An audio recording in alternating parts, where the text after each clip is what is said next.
اللہ الرحمن الرحیم۔ پارٹی گارا ہمارے اولیاء اللہ روشنی کے پیکر پارٹی گارا، یہ دیکھ کر وہ لٹیرے آپس میں کہنے لگے کہ نہ معلوم یہ کون لوگ ہیں کہ ہم لوگ ایک طرف سے آئے تو دیکھا کہ شیر ان کی حفاظت کر رہا ہے، پھر دوسری جانب سے آئے تو ایک اور شیر کی حفاظت کرتے پایا۔ انہوں نے میرے ساتھ پڑھنا سیکھیے اس معاملے کو سمجھنا چاہا، لیکن اللہ تعالیٰ نے ان کے دلوں پر مہر لگا دی اور وہ واپس پلٹ گئے۔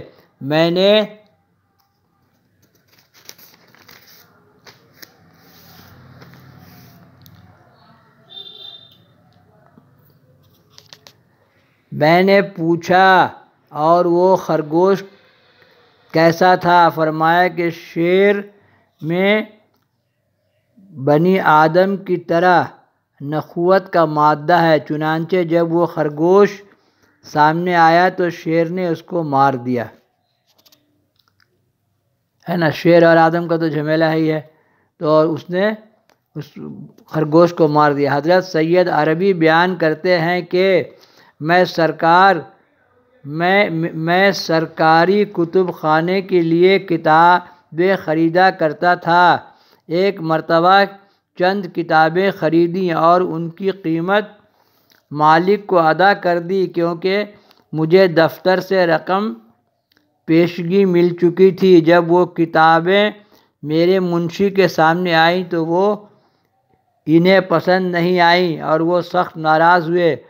انہوں نے کتابیں مجھے واپس کر دی اور کہا کہ ان کو واپس کر کے رقم خزانے میں داخل کر دو، ورنہ میں سخت کارروائی کروں گا۔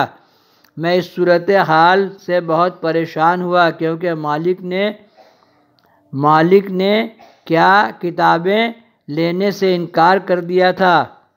میرے پاس اتنی رقم بھی نہیں تھی کہ ادا کروں۔ میں نے حضرت شیخ کی خدمت میں حاضر ہو کر سب کچھ بیان کر دیا اور کہا کہ میرے منشی مزاج کا بہت سخت ہے، وہ میرے خلاف کارروائی سے باز نہیں آئے گا۔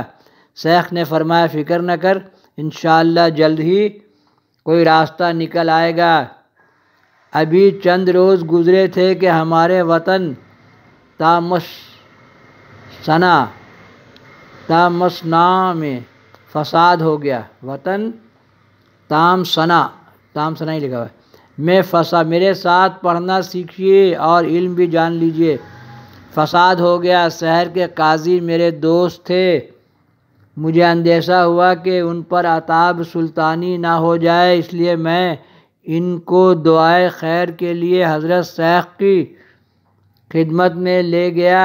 شیخ نے مجھ سے فرمایا قاضی صاحب کے متعلق تم کو کچھ خوف نہ کرو، البتہ میر منشی کا میں ذمہ دار نہیں۔ چنانچہ وہی ہوا جو حضرت نے فرمایا تھا۔ قاضی صاحب پر تو ذرہ برابر بھی آنچ نہ آئی، لیکن سلطان نے میر منشی قتل کا حکم صادر کر دیا۔ اسی لیے ہم بولتے ہیں نا، ٹک ٹک دیدم دم نہ کشیدم، دم کشیدم تو جہنم رسیدم۔ اسی لیے ان اولیاء اللہ کے بارے میں اگر آپ کو کچھ سمجھ میں نہیں آئے، علی اولی اوس غوث مت بولیے۔